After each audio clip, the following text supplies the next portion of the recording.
Hello everyone, myself Khyati Vyas from JMP English Medium Saraswati Group of Education. Today I am conducting this session for grade 4. Subject is essays. We are conducting this session as a part of revision for your Essay 2 exam and this is my session number 3. In today's session we will start revision from your semester 2's textbook. In this session we will revise 4 chapters, that is chapter number 1 Agriculture and Minerals, chapter number 2 Our Industries, chapter number 3 Emperor Akbar, chapter number 4 Shah Jahan. So let us start with chapter number 1 Agriculture and Minerals. Agriculture. In India, agriculture is very important because 3/5 of India's population depend on agriculture for their living. Correct. So India में agriculture बहुत ज्यादा जरूरी है क्योंकि 3/5 जो population है, मतलब कि टोटल लोग जो रहते हैं उनमें से 3/5 पार्ट जो है वो एग्रीकल्चर पर ही डिपेंड करते हैं अपनी डेली नीड को सेटिस्फाई करने के लिए, इनकम प्रोड्यूस करने के लिए. यहाँ पर इंडिया में जो क्रॉप्स ग्रो होते हैं उसमें 2 टाइप्स के क्रॉप्स है, that is rabi crop and kharif crops. Rabi crops such as wheat, barley, oilseeds are sown in winter and harvested in summer. Rabi crops जो है वो विंटर में ग्रो किया जाता है, उगाए जाते हैं और उनका हार्वेस्टिंग कब होता है? समर में. हार्वेस्टिंग मतलब जब वो ग्रो होके कट करने का टाइम आता है उसे हार्वेस्ट करना कहते हैं. सेम वे खरीफ क्रॉप्स जो है such as rice, maize, pulses, jute and cotton are sown in summer and harvested in winter. इन सारे खरीफ क्रॉप्स को जो है वो समर सीजन में ग्रो किया जाता है और उनका हार्वेस्टिंग होता है विंटर सीजन में. सो फूड क्रॉप्स में कौन कौन से फूड क्रॉप्स है? Rabi crop and kharif crop, ये दो types of crops on the basis of the season in which they are sown और हार्वेस्टेड. कब ग्रो किए जाते हैं, कब हार्वेस्ट किए जाते हैं, इसके बेसिस पर 2 टाइप के क्रॉप है, वो है राबी एंड खरीफ. इसके अलावा टाइप ऑफ क्रॉप, इनमें अलग अलग टाइप ऑफ क्रॉप है जैसे कि food crop and cash crop. Food crop ऐसे क्रॉप्स होते हैं जो बेसिकली डायरेक्टली कंजम्पशन के लिए बनाए जाते हैं, उनको सेल करके पैसे कमाने के लिए ज्यादातर नहीं होते हैं. इनका कंजम्पशन डायरेक्ट हो सकता है. कैश क्रॉप्स ऐसे क्रॉप्स है कि जिनको क्रॉप को ग्रो करते हैं, उनको हार्वेस्ट करने के बाद जो है उनको अलग अलग यूज में लिया जाता है, फिर उनको कैश में कन्वर्ट करके उनसे पैसे कमाए जाते हैं. For example cotton. Cotton directly consumption के लिए नहीं होता है, उसको डायरेक्टली हम खा नहीं सकते, मगर कॉटन जो है उसको सेल करके पैसे कमाता है फार्मर. उस कॉटन को वो इंडस्ट्रीज या फैक्ट्रीज वालों को बेच देता है और उस कॉटन में से कॉटन के कपड़े, कॉटन के बैग्स एक्सेट्रा सारी चीजें बनते रहती है, तो उसे कहते हैं कैश क्रॉप. फूड क्रॉप में आप जो डेली यूज कंजम्पशन के लिए करते हो, खाने पीने की चीजें हैं डायरेक्ट खाने की, उन्हें हम फूड क्रॉप कहेंगे. फूड क्रॉप में राइस, व्हीट, मिलेट, पल्सेस ये सारे आते हैं. एंड कैश क्रॉप में शुगर केन, क्योंकि शुगर केन डायरेक्ट कंजम्पशन के लिए लिया जाता है, मगर ज्यादातर शुगर केन जो है वो शुगर बनाने के लिए, शक्कर बनाने के लिए काम आती है, जो शक्कर हम पूरे साल यूज करते हैं. शुगर केन डायरेक्ट आप जूस बनाकर पीते हो शुगर केन का, बट वो सीजनल होती है, बट बाकी के पूरे साल तो उसमें से शुगर ही बनाई जाती है. Then jute, cotton, oil seed, tea, coffee, spices, spices यानी कि मसाले, ये सारे जो है वो कैश क्रॉप्स है. देन यहाँ पर क्योंकि 3/5 of India population depend on agriculture, तो इसलिए गवर्नमेंट भी बहुत सी हेल्प करते रहती है फार्मर्स की, ताकि उनका लाइवलीहुड वो इजीली अर्न कर सके. Next is mineral resources. Agriculture बहुत इंपॉर्टेंट था, उसी तरह मिनरल रिसोर्सेस भी बहुत इंपॉर्टेंट है. इंडिया में बहुत टाइप के मिनरल्स हमें पाए जाते हैं. What do you mean by minerals? That is all the things which from which the various articles around you are made are found in the earth's surface. मतलब कि आप अगर देखो तो आपकी विंडो देखो, विंडो शील्ड में आयरन के बार्स लगे होते हैं, करेक्ट। तो ये आयरन कहाँ से आता है? अर्थ के अंदर कुछ ऐसे सब्सटेंसेस होते हैं जिनमें से हम आयरन को एक्सट्रैक्ट कर सकते हैं। तो इन सारी चीजों को जो है मिनरल्स कहा जाता है। मिनरल्स में से जमीन के अंदर से मिनरल को निकालने के लिए जो प्रोसेस यूज करते हैं उसे माइनिंग कहते हैं। क्या कहते हैं? Mining. Then types of minerals में 2 टाइप्स है, एक है मेटालिक, एक है non metallic. Now metallic minerals are those from which we can extract metals such as iron, copper, gold, silver, manganese and so on. ये सारे मेटालिक मिनरल्स हैं। दूसरा है non metallic minerals. Non metallic minerals में बहुत सारे हैं। Non metallic minerals मतलब के लाइमस्टोन, कोल, पेट्रोलियम एक्सेट्रा। मेटालिक मिनरल्स में अलग अलग मेटल्स के बारे में मैंने बोला, तो इनके यूजेस भी अलग अलग है। जैसे कि कॉपर है, कॉपर तो नॉर्मली इलेक्ट्रिक वायर्स बनाने में काम आता है। इसके अलावा वेसल्स या यूटेंसिल्स बनाने में भी काम आता है। Next manganese. मैंगनीज जो है वो स्टील एंड ग्लास को बनाने में काम आता है। Aluminium extracted from the ore of bauxite. Bauxite के ओर में से एल्यूमिनियम को एक्सट्रैक्ट किया जाता है। It is used for making aeroplanes, utensils and other articles. Next is gold. Gold तो नॉर्मली आप सबको पता ही है कि नॉर्मली ज्वेलरी के लिए, करेक्ट, ज्वेलरी के लिए गोल्ड को यूज किया जाता है। देन नॉन मेटालिक मिनरल्स में माइका। माइका जो है वो इलेक्ट्रिक गुड्स में यूज किया जाता है। Then we have limestone. Limestone it is used in making cement. Cement बनाने में काम आता है। कोल, कोल को फॉसिल फ्यूल की तरह यूज करते हैं। कोल को जलाकर उसमें से एनर्जी जो निकलती है उससे हम अलग अलग चीजें बना सकते हैं। Then petroleum. पेट्रोलियम जो है वो इंडिया में रिफाइन की जाती है, क्योंकि पेट्रोलियम में से अलग अलग टाइप्स के ऑयल निकलते हैं। इनको रिफाइनरीज में बेच के इनको अलग अलग सेपरेट किया जाता है। सो पेट्रोलियम के अंदर we obtain different products such as petrol, diesel, kerosene, cooking gas and so on. और इन सारे पेट्रोलियम में से जो निकलते हैं उसको अलग अलग चीजों में, जैसे कि व्हीकल्स है, मशीन्स को चलाने में अलग अलग जगह पर यूज किया जाता है। Then natural gas is also found in some oil well. किसी ऑयल वेल के अंदर से नेचुरल गैस भी हमें मिलती है। So our mineral resources are limited and should be used carefully. Mineral resources बहुत लिमिटेड है, इसीलिए बहुत केयरफुली उनका यूज करना चाहिए, करेक्ट, क्योंकि इनको अगेन फिर से बनने के लिए हजारों लाखों साल लग जाते हैं, इसीलिए इनको वेस्ट नहीं करना है।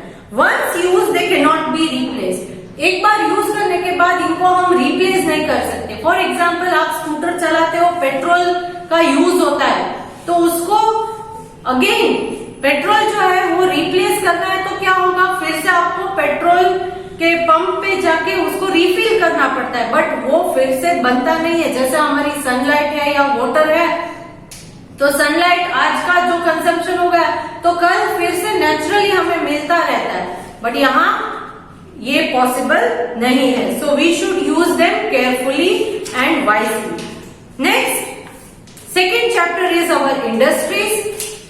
इंडिया में बहुत सारी इंडस्ट्रीज है, क्योंकि यहाँ पर बहुत सारे नेचुरल रिसोर्सेस है, तो इन नेचुरल रिसोर्सेस को यूज करके अलग अलग वस्तुएं भी हम बनाते हैं, तो they are called industries. When natural resources are transformed into useful product with the help of human labour और machine, it is called the process of manufacturing और industry. So factors needed for industry. एक industry को setup करने के लिए कौन कौन से फैक्टर्स या कौन कौन सी चीजें जरूरी है। सबसे पहला एक इंडस्ट्री सेटअप करने के लिए चाहिए वो है रॉ मटेरियल। मतलब कि आप अपनी इंडस्ट्री में कुछ बनाना चाहते हो, तो वो चीज बनाने के लिए आपको किस चीज की जरूरत है। फॉर एग्जाम्पल शुगर बनानी है तो ऑब्वियसली आपका रॉ मटेरियल होगा शुगर केन, या आपको कॉटन के कपड़े बनाने तो आपका रॉ मटेरियल होगा कॉटन। तो ये है रॉ मटेरियल। अगर रॉ मटेरियल अवेलेबल नहीं है तो तो आप आगे का प्रोसेस नहीं कर पाओगे। Next is machine. पहला पॉइंट था raw material, next point is machine. अब आपको शुगर केन में से शुगर निकालनी है तो उसके लिए मशीन चाहिए, तो मशीन्स बहुत ज्यादा जरूरी है। Next is power. मशीन लगा दी बट उसमें अगर पावर नहीं है, इलेक्ट्रिसिटी नहीं है, तो आपकी मशीन कैसे चलेगी?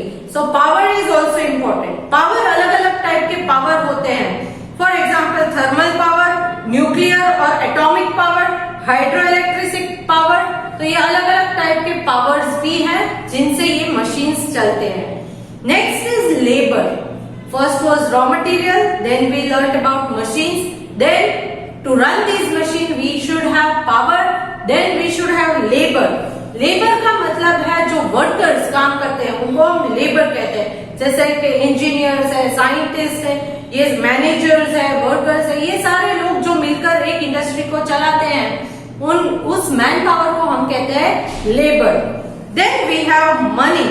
ये सबसे इंपॉर्टेंट पॉइंट है क्योंकि रॉ मटेरियल खरीदना है या इंडस्ट्री सेटअप करने के लिए लैंड की जरूरत है या फिर आपको मशीन की जरूरत है, पावर का कंजम्पशन करते हो तो पावर का बिल भरना पड़ता है। तो इन सारी चीजों के लिए मनी सबसे ज्यादा जरूरी है। अगर मनी नहीं है तो ये कुछ भी पॉसिबल होगा नहीं। Lastly we have transport. क्योंकि आपको रॉ मटेरियल चाहिए तो बाहर से रॉ मटेरियल आपकी इंडस्ट्री तक कैसे पहुंचेगा, और आपकी इंडस्ट्री में जो रेडी गुड्स बनते हैं उन गुड्स को मार्केट तक पहुंचाना है क्योंकि उनको सेल करके पैसे कमाने हैं। तो उसके लिए इन सारी चीजों के लिए ट्रांसपोर्टेशन जरूरी है। तो these are the points which are necessary for any industry to be set up. Next, different categories of industry. यहाँ कैटेगरीज ऑफ इंडस्ट्री में दो अलग अलग टाइप्स आ जाती है। एक depending on the raw material that the industry is using and other one is the size of the industry. जो रॉ मटेरियल के बेसिस पर तीन कैटेगरीज है वो है agro based industry, mineral based industry and forest based industry. Agro based industries मतलब ऐसे industries जो एग्रीकल्चरल प्रोडक्ट्स को यूज करके अपने फिनिश प्रोडक्ट्स बनाती है। नेक्स्ट है मिनरल बेस्ड इंडस्ट्री जहां पर मिनरल्स को यूज करके फिनिश प्रोडक्ट्स बनाए जाते हैं। And the last one is forest based industry जहां पर फॉरेस्ट प्रोडक्ट्स को यूज करके फिनिश प्रोडक्ट बनाए जाते हैं। So these are the three categories of industries based on the raw material that they are using. Other category is on the basis of the size of the industry. On the basis of size of the industry, there are three types, that is cottage industry, small scale industry and large scale industry. Cottage industries ऐसे industries है जो normally बहुत ही छोटी होती है, अपने घर पर भी चला सकते हैं, करेक्ट। बहुत कम लेबर या बहुत कम मैन पावर होते हैं, वो ज्यादातर टूल्स भी नहीं यूज करते हैं, correct. Then small scale industry. Small scale industry छोटी सी इंडस्ट्रीज होती है जहां पर बहुत कम वर्कर्स काम करते हैं एंड सिंपल मशीन्स का या सिंपल टूल्स का यूज किया जाता है। लार्ज स्केल इंडस्ट्रीज ऐसे इंडस्ट्रीज है जहां पर हजारों लेबरर्स काम करते हैं, हजारों एम्प्लॉयज काम करते हैं एंड बड़े बड़े मशीन्स लगे हुए होते हैं। प्रोडक्शन भी उनका लार्ज स्केल पर होता है, एक साथ बहुत सारे फिनिश गुड्स रेडी होकर निकलते हैं, तो वो है large scale industry. Next, important industries in India. India में सबसे इंपॉर्टेंट इंडस्ट्रीज कौन कौन सी है? First is cotton textile industry, then is you have many steel industry, iron and steel industry, then we have automobile industry, electric goods industry, then we have ship building industry in India, engineering industry is also there in India. So all these industries are very very important in India. Now this was all regarding industries in our country. Next, let us move on to the next chapter, that is chapter number 3, Emperor Akbar. तो ये industries या फिर natural resources ये सारी चीजें India के बारे में आ गई। अब हम एम्परर अकबर जो इंडिया के एक महान राजा माने जाते हैं उनके बारे में चैप्टर 3 में स्टार्ट करते हैं। Emperor Akbar was a great Mughal ruler. He became the ruler of Mughal Empire in 1556 CE at the age of 13. जब वो 13 इयर्स के थे तब वो राजा बने थे। उनके फादर का नाम था हुमायूं। हुमायूं की डेथ के बाद अकबर को राजा बनाया गया, बट वो तब 13 इयर्स के थे, इसलिए उनके जो ट्यूटर थे, करेक्ट, उनको जो टीच करते थे, उनको गाइड करते थे, उनके ट्यूटर, उनका नाम था बैरम खान। तो बैरम खान उनको गाइड किया करते थे। वो जो है Akbar, he was a great Mughal ruler. He conquered many places in India. He took over, he fought the Rajput in North India and some Rajput chief accepted him as emperor. तो Rajput Kings के against उन्होंने बहुत सारी fight की थी। First, he was able to build large empire in North India. He fought nobles who were rebelling against him under his control. जो लोग उसके अगेंस्ट थे, अकबर के अगेंस्ट थे, मुगल्स के अगेंस्ट थे, उनको भी कंट्रोल करके अब अपने कंट्रोल में उन्होंने ले लिया था, अपनी तरफ कर लिया था। He defeated rulers of Malwa, Gondwana, Chittor, Ranthambore and Gujarat. Gondwana was later restored to its ruler. तो इन सारे प्लेसेस को उन्होंने अपने अंडर कर लिया था। He defeated the ruler of Bihar and Bengal. He fought the ruler of Mewar, Rana Pratap Singh in 1576 at the Battle of Haldi Khani. उन्होंने मेवाड़ के राजा राणा प्रताप सिंह, महाराणा प्रताप सिंह, शायद आपको पता होगा, उनके साथ भी लड़ाई लड़ी थी 1576 सीई में। एंड दिस बैटल, जहां पर ये लड़ाई हुई थी, इस बैटल को कहते हैं battle of Haldi Ghati. Rana Pratap Singh was held by his horse Chetak, fought bravely but was defeated. इस लड़ाई में, बैटल ऑफ हल्दी घाटी में, महाराणा प्रताप सिंह या राणा प्रताप सिंह ने बहुत ब्रेवली फाइट किया था। उनकी मदद उनके घोड़े चेतक ने की थी, but still he was defeated at the end. अंत में वो हार गए थे। फिर अकबर, उनका साम्राज्य बहुत बड़ा था, इसलिए उनको रूल करने के लिए उन्होंने अलग अलग डिविजन्स रखे थे, जैसे कि subas and parganas. He divided his empire into smaller parts called subas. Each suba was ruled by a governor and was further divided into parganas. उन्होंने, जैसे हम कंट्री को स्टेट को सिटीज में डिवाइड करके रखते हैं, वैसे ही उन्होंने अपने पूरे एम्पायर को छोटे छोटे सुबास में डिवाइड किया था। हर एक सूबा को एक गवर्नर अपॉइंट किया गया था, वो गवर्नर उस सूबा का ध्यान रखता था, और उस सूबा के अंदर छोटे छोटे परगनास डिवाइड करके रखे हुए थे। Akbar was a kind and just as a ruler. वो राजा किस टाइप के राजा थे? He was a kind and just, बहुत दयालु और जस्टिस देने वाले, न्याय करने वाले राजा थे। He looked after his people well. He often disguised himself and went to see if his people were happy. अपने आप को डिस्गाइज मतलब अपना भेष बदलकर लोगों के बीच जाया करते थे और ये चेक करने के लिए जाया करते थे कि सारे लोग मेरे किंगडम में खुश हैं या नहीं है। Then Akbar built number of beautiful buildings in Agra and also built new capital city at Fatehpur Sikri near Agra. Agra में उन्होंने बहुत अच्छे बिल्डिंग्स बनाए हैं और फतेहपुर सीकरी जो आगरा के पास है वहां पर उन्होंने अपना कैपिटल बनाया था। Some of the important structure he built in Fatehpur Sikri were the palaces, the Ibadat Khana or the house of worship, the Diwan-e-Khas where the emperor met the nobles, Diwan-e-Am where the emperor met the common people. So all these places were built by Akbar. Akbar died in the year 1605. After a long and successful reign, he was succeeded by his son Salim, who became the ruler under the name of Jahangir. फिर 1605 में अकबर की death हो गई।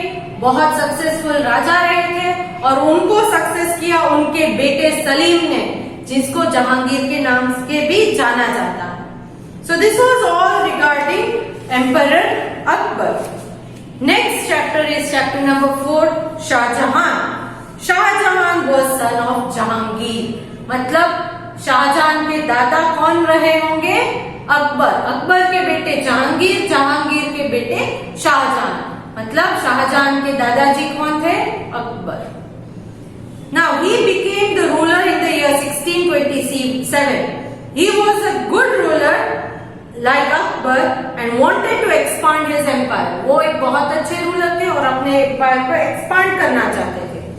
His period was also called the golden age of the Mughal empire. जब शाहजहां राजा बने तो उनके period को मुगल्स के लिए गोल्डन एज माना जाता था. In 15th century, the Portuguese came to trade in India. The Portuguese were interested in buying spices and cotton textile from India. फिर 15th सेंचुरी में पोर्चुगीज लोग जो है वो इंडिया आए थे. इंडिया में क्यों आए थे? बिजनेस करने के लिए, ट्रेड करने के लिए. किस चीज का ट्रेड करना चाहते थे? स्पाइसेस यानी कि मसाले एंड कॉटन टेक्सटाइल. इनके पीछे पीछे बाद में यूरोपियन ट्रेडर्स, फ्रेंच वाले, डच वाले एंड ब्रिटिशर्स, ये सारे लोग भी आए थे. Now art and architecture under Shahjahan. Shahjahan क्योंकि उनको आर्ट एंड आर्किटेक्चर में बहुत ज्यादा इंटरेस्ट था तो बहुत सारे ब्यूटीफुल मॉन्यूमेंट्स उन्होंने बनाए थे. जैसे कि ताजमहल. ताजमहल बहुत सुंदर एक मॉन्यूमेंट है, आपने देखा होगा. It is located in Agra. ये आगरा में लोकेटेड है. ये शाहजहां की वाइफ मुमताज महल की याद में बनाया गया था. Then Red Fort. Red Fort जो है वो न्यू दिल्ली में है. ये भी बहुत ब्यूटीफुल है, शाहजहां ने बनवाया था. The Diwane Khas and the Diwane are impressive buildings under inside the Red Fort. Red Fort के अंदर दीवाने खास, दीवाने आम, ये दो बहुत ही ब्यूटीफुल बिल्डिंग्स हैं. ये रेड फोर्ट के अंदर है. Then Moti Masjid in Agra and Jama Masjid इन दिल्ली, ये भी शाहजहां ने बनवाया था. शाहजहां को ज्वेल्स का बहुत शौक था, इसीलिए उन्होंने एक पिकॉक थ्रोन बनवाया था. पिकॉक थ्रोन मतलब मोर के आकार वाला, मोर के कार्विंग वाला एक थ्रोन. थ्रोन इसको कहते हैं जिस पर राजा बैठते हैं तो उसे थ्रोन कहा जाता है. राजा की जो चेयर होती है उसे थ्रोन कहा जाता है. उन्होंने एक पिकॉक थ्रोन बनवाया था. But the golden throne studded with precious gems was taken away by Persia by Nadir Shah in 1739. इसको नादिर शाह नाम के इंसान ने बाद में पर्शिया ले गए थे ये इन द ईयर 1739. तो वो आज यहाँ पर नहीं है, इंडिया में नहीं है. It is in Persia. So he was a very good king. Shahjahan was very good king. However, Shahjahan reign ended with a war. उनका जो राज्य है वो आखिर में एक वॉर से खत्म हुआ. In 1658, his son Aurangzeb imprisoned him in the Agra fort. उन्हीं के बेटे औरंगजेब ने उनको, शाहजहां को आगरा फोर्ट में जो है उनको कैद कर लिया था. He imprisoned him in the Agra fort and became the ruler of Mughal empire. और खुद मुगल एम्पायर का राजा बन गया था. Shahjahan's daughter Jahanara cared for him in his last days and he died in the year 1666. फिर उनके last days में उनकी बेटी जहानारा ने उनका ध्यान रखा और 1666 CE में उनका देहांत हो गया, वो मर गए. So all this was regarding Emperor Shahjahan who was a Mughal ruler. So आज के सेशन में हमने 4 चैप्टर्स रिवाइज किए हैं from chapter 1, 2, 3 and 4 in your semester 2's textbook. Next session में हम chapter 5, 6 and 7 रिवाइज करेंगे. I hope आपने इन चैप्टर्स का रिवीजन अच्छे से किया होगा. आपकी एग्जाम के लिए जो है आपकी दोनों टेक्स्ट बुक में मॉडल क्वेश्चन पेपर्स जो दिए गए हैं उनको भी रिवाइज कीजिए, क्योंकि मैंने पेपर में हो सकता है कि मॉडल क्वेश्चन पेपर में से भी कोई पॉइंट्स इंक्लूड किए हों. क्लियर? आपकी टेक्स्ट बुक जो है उसमें मॉडल क्वेश्चन पेपर दिए गए हैं. प्रैक्टिस पेपर आपको मिल रहे हैं तो उनको भी प्रैक्टिस कीजिए. इनके अलावा भी मैं बहुत सारी चीजें पूछ सकती हूँ. Okay, so all the best for your exam. Bye.